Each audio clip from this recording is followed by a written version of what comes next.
Welcome back to the Old Soul Millennial channel. In today's video, I would like to share with you the mechanics tools that I have in these cases. Now, how would I describe these tools? I would describe them as intermediate level, specialized mechanics tools. You know, with these tools, we're not going to be rebuilding engines. However, it will allow most able-bodied people out there to replace common wear components on their vehicles that otherwise you would probably have to go to a shop to repair. So I would say we have maybe $1,000, maybe $1,500 worth of cased tools on the table. And how did I afford these tools over the years without really having much money to spare on tools? Well, I'll tell you how.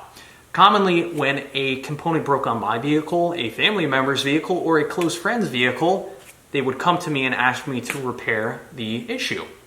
And when I gave them an estimate as to what I wanted to charge for the job, I would factor in the cost of a specialized tool that I perhaps would need for the job. Now, when I completed these jobs, I really didn't make any money on them. However, I did acquire specialized tools, which I now have, and anytime I have future repair work that requires that tool, I have it. I don't have to pay for it, making more money, which is really not about the money. It's really about helping friends and family out. Regardless, how I would like to proceed with this video, we're going to dig into each individual case. We'll open it up, see what's inside the case. I'll talk about some jobs that I've used the tools for, or some common applications in which you would want to use the tools for, and that'll be a video. So without further ado, let's get started. Now first I want to talk about storage. I've decided to keep these tools in their individual cases, and these cases get stored on a nearby shelf. I do not keep these tools in my main toolbox because space is limited. These tools are pretty specialized. They don't get used that often. Additionally, I want to keep the components to each individual kit together, so that's why I decide to leave them in their cases. Now, when I store them on that shelf, I normally keep them standing up, and I write on the sides of the cases what's inside the case, so that way when I need the ball joint tool, really easy to identify. So we're going to start this video off with one of my favorite tools. Now, I specialize in 12-volt wiring, diagnostics, as well as installations, troubleshooting. And I don't know how I'd be able to get by without this tool. What is this tool? It is the power probe, and I think the power probe really deserves its own video, but I'd like to quickly go over it. So here's the power probe device itself. First, you would need to supply power to the probe itself. You can do that by either plugging in the cigarette lighter or take these alligator clamps and clamp it to the battery in the engine bay. Now, this does a few things. For one, once you power up the power probe, the screen lights up. There's audible sounds when it detects power or ground. You can shut that off. But if you tap the end of this power probe on a grounded surface, it would let you know if there's a good ground. If you tap the end of the power probe onto a 12-volt supplied source, it would tell you if there was power. I believe the screen would turn red, and it would tell you the voltage. You can also power or ground the tip of the power probe by either pushing this toggle switch forward, which would supply 12 volts to the end, or if you pull the toggle switch back, you could ground this probe. Additionally, attached to the power probe is its own alligator grounding clamp. So if you wanted to test a 12-volt off-road light, you clip this into the negative side, supply 12 volts of power to the end of the power probe, and you could test that off-road light or whatever 12-volt component that you wanted. And there's also an internal breaker, so you don't have to worry about frying this device. Just such a phenomenal tool that every mechanic should have. Moving on, we have the Astro 7824 bearing and seal reinstallation punch kit. So say where your drive shaft enters your transfer case, there's a seal there. If that seal starts to leak, you'd have to pull out your drive shaft, and you would get in there with a seal puller, pull that old seal out of there. As for reinstalling the new seal, typically those seals have a steel band, and then there's a rubber and maybe a spring to keep everything tight around whatever it is it's trying to seal up. Typically, you would not want to hammer that in there with a hammer. For one, the hammer's hard, and two, the hammer could cause that seal to go in there awkwardly, not evenly, and that's not what you want. You really want to have a toolkit like this. Now, these pucks are aluminum. They're softer than steel, so thus they're not going to damage the steel. Additionally, each puck has two different size diameters, so you can select the appropriate puck for the right seal or bearing. So what you would do, you would simply bolt this puck onto the punch, line up your bearing or seal onto whatever it is you need to reinstall it to, and then you would tap the end of the punch and you would evenly drive that seal or bearing in and be on your merry way. So this is a fantastic little kit that anybody doing seal or bearing work should absolutely have on hand. Next, we have a new acquisition. Just got this a few days ago for the holiday. This is made by Sun HZMCKP. Obviously a world-renowned company that I'm sure everybody's heard of.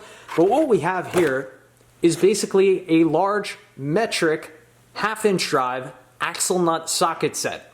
So whenever I need to replace a wheel bearing, a hub, or a CV axle, I have to remove the axle nut.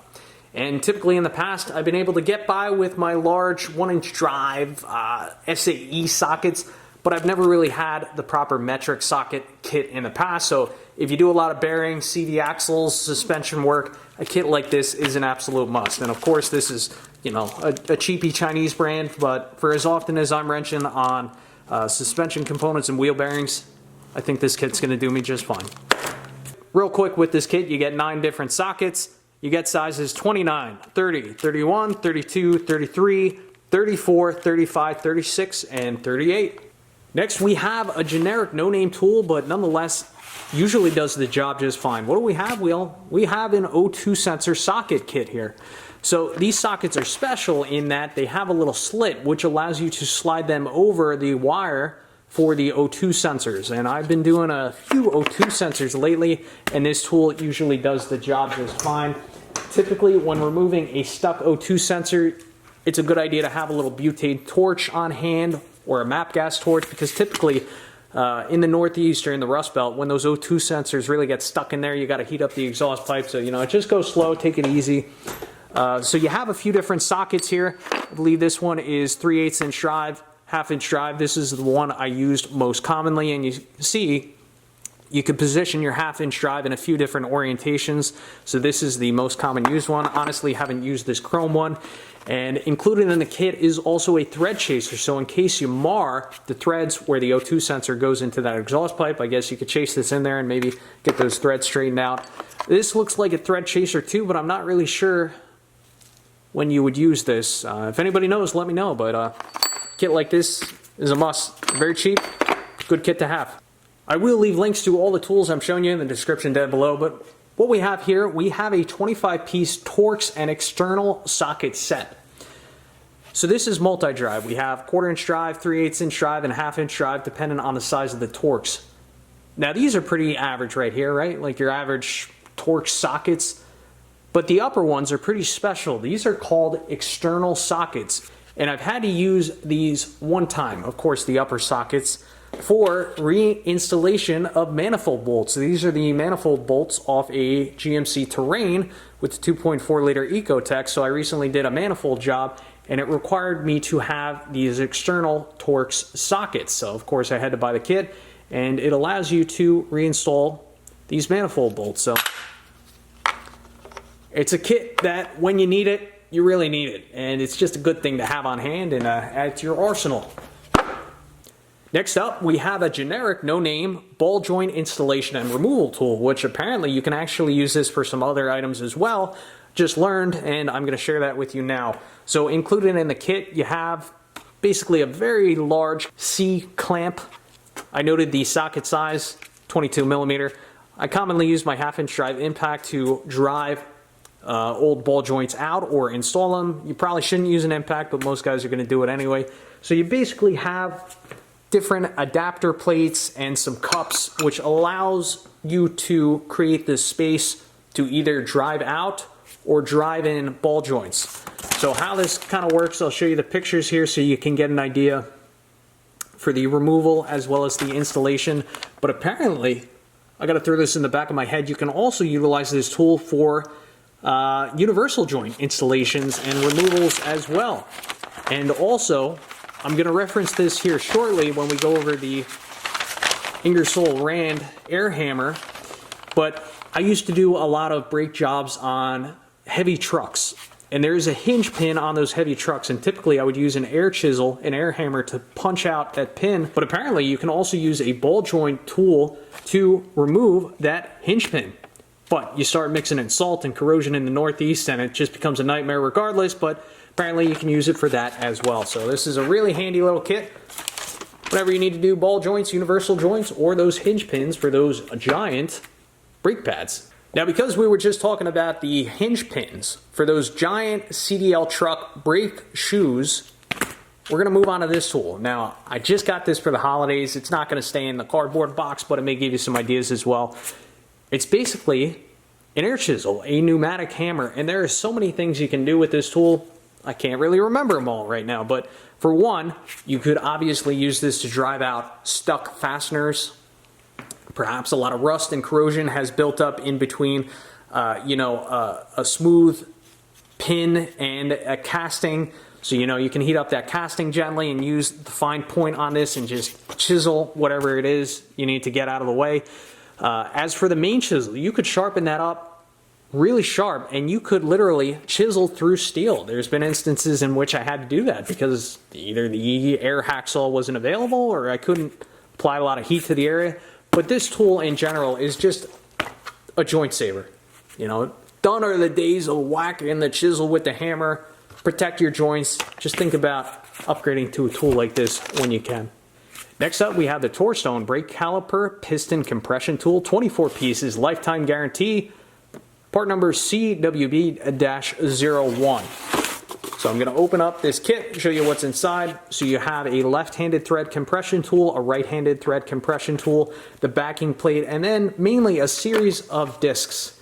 And you can see there's different sizes, different protrusion patterns, but basically these are used to engage with pistons that double up as emergency brakes.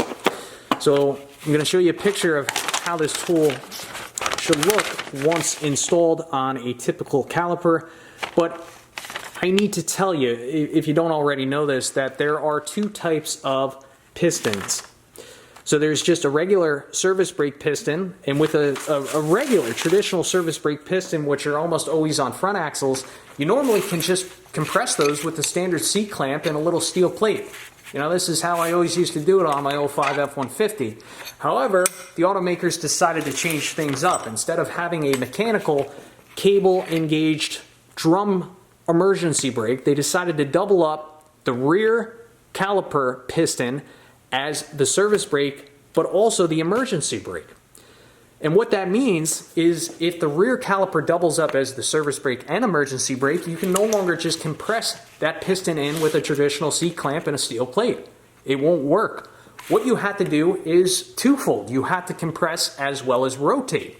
And that's where a tool like this becomes an absolute must. Now, a lot of guys use scan tools to manually retract the rear emergency / service brake piston in. Most of us aren't going to have those scan tools in order to do that. And that's where a tool like this becomes a must, because this allows you to retract that service brake / emergency brake piston. Next up, we have this tool. This is made by Blue Point, which I think Blue Point is pretty high quality. I don't have any of the Blue Point tools, but this is a YA6490 Universal GM Chrysler Harmonic dampener pulley puller. And being 100% honest, I have no idea where I got this tool from, and I have never used it. There's been many instances in which I need a puller, and I've tried to use this tool, but it just didn't work out. So this is one of the things that I keep on the shelf, and I hope that one day I may actually find a use for it. So, looks like you would install one of these rods in this bolt. It's a little hollow there. Thread it on to the puller, and yeah, I mean, it's really designed for a specific purpose, but I suppose there's probably certain situations in which this may potentially come handy, or maybe I should just throw this on eBay, but I have a hard time getting rid of tools.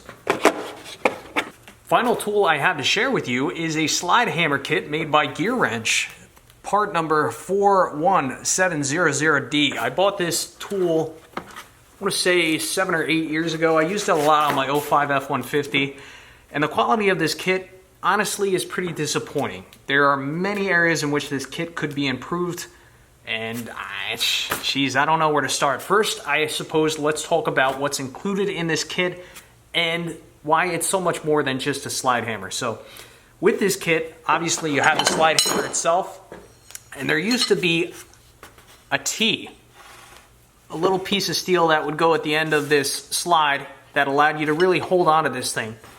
Well, the knurling on that piece of metal was so poor that that T fell out, and I have no idea where it is. I think eventually I'll have to weld something onto the end of this.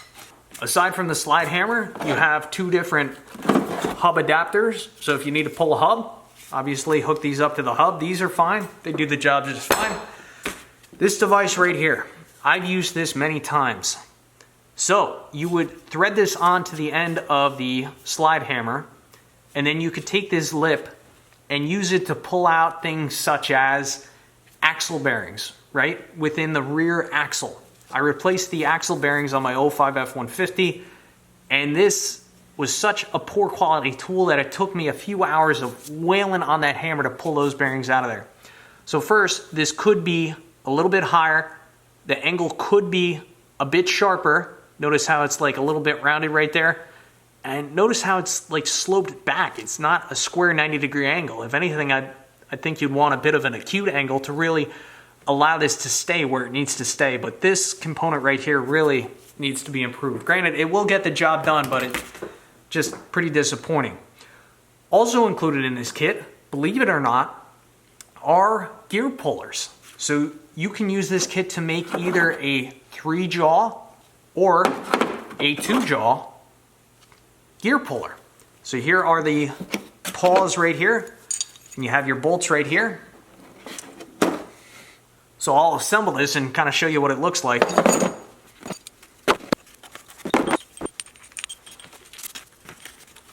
But where to start? I have a lot to say about this gear puller. Now, first I'll say it's nice that it's included in the slide hammer kit, and it's very versatile. There's many different configurations that you can set this up to. Of course, you can do a 2-jaw, 3-jaw.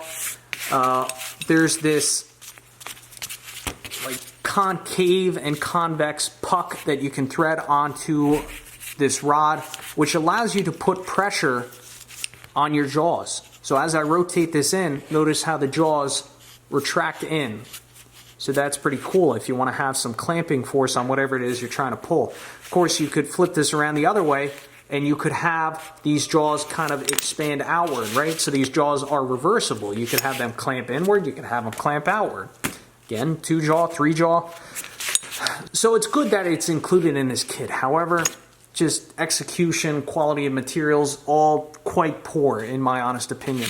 For one, look at the amount of slop here, right? A lot of slop in these jaws. Two, this has seen very little use, but look at how much damage there is to that jaw. So I must have been trying to pull something out or whatever, and I mean, you could see where the metal's kind of peened over. Again, the angles aren't perfectly square. It's a little bit obtuse. I mean, that's clear as day how obtuse that is. If anything, it should be a little bit acute in my opinion. So, you know, you're trying to clamp onto a little edge here, this thing tends to slip right off. So I would say it's a very low quality puller that may help you out sometimes. I really need to invest in a good quality puller, and that's probably going to be on the Christmas list for next year. Now you have this centering bolt that comes to a point. Now you can use this to set up your gear puller, or you can thread everything on to the end of the shaft on the end of the slide hammer. So again, versatile. Pretty disappointing quality of this kit from Gear Wrench, so I don't think I'd recommend this one.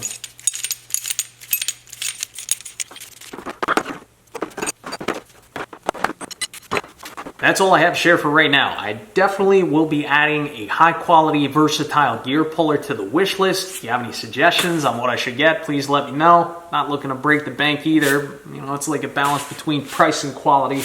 Would love to upgrade the slide hammer in the future too. I think this Gear Wrench one is a piece of junk. I'd love to hear from you. Are there any specific toolkits you think I should add to the arsenal? Any specific specialized tools that you find yourself using all the time? Please drop a comment. Let me know. I'll leave links for most of the tools you've seen in today's video in the description down below. As for the subpar tools, I'll definitely be suggesting higher quality tools because I don't want to see you suffer as much as I have. Anyway, I'd like to thank you for watching. As always, I'll catch you on the next one.